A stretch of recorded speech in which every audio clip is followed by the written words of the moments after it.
Bonsoir, merci d'être avec nous sur Journal de guerre. Au 278e jour du conflit entre le Hamas et Israël, voici ce qu'il fallait retenir à 19h, heure de Beyrouth.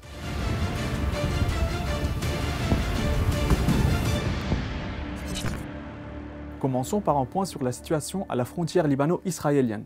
Le chef du Hezbollah, Hassan Nasrallah, a réitéré dans un discours qu'il a donné mercredi, je cite, que si un accord de cessez-le-feu est conclu à Gaza, notre front arrêtera.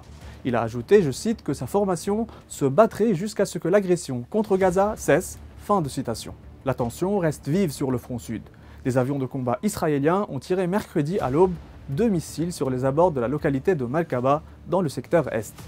Ces frappes ont provoqué des incendies, dont un qui s'est déclaré dans une maison sans faire de blessés. Selon les médias israéliens, l'armée a attaqué 2 sites d'infrastructure de réseau de défense aérienne du Hezbollah dans les localités de Janta dans la Bekaa et Brachit au sud. Les Israéliens ont aussi visé un entrepôt d'armes du Hezbollah dans la région de Kfar Kila. Le Hezbollah a de son côté ciblé des positions israéliennes dans le Golan. La chaîne israélienne 12 a rapporté qu'une trentaine de roquettes ont été tirées du Liban vers le doigt de la Galilée mercredi dans l'après-midi.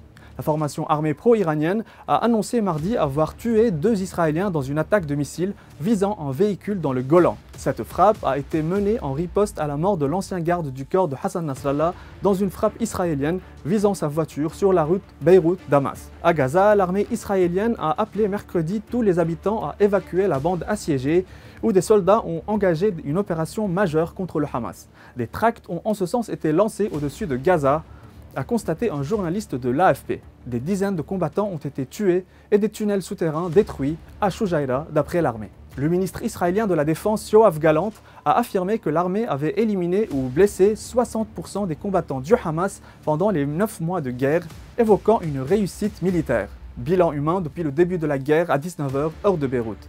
À Gaza, le ministère de la Santé a annoncé un bilan de 38 295 morts. Du côté israélien, environ 1200 morts sont officiellement recensés par l'État hébreu depuis le début du mois de novembre 2023. Un chiffre qui reste inchangé selon les données officielles, malgré des annonces régulières de soldats tués dans les combats.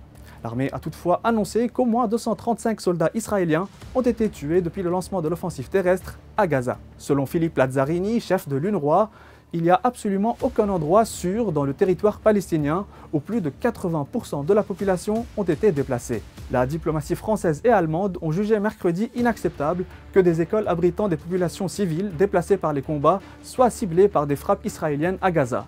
La frappe menée sur l'école d'Al-Awada et qui a fait plusieurs morts et la 3e ciblant une école de déplacés depuis samedi dernier. Nous appelons à ce que toute la lumière soit faite sur ces frappes, a indiqué le ministère français des Affaires étrangères dans un communiqué.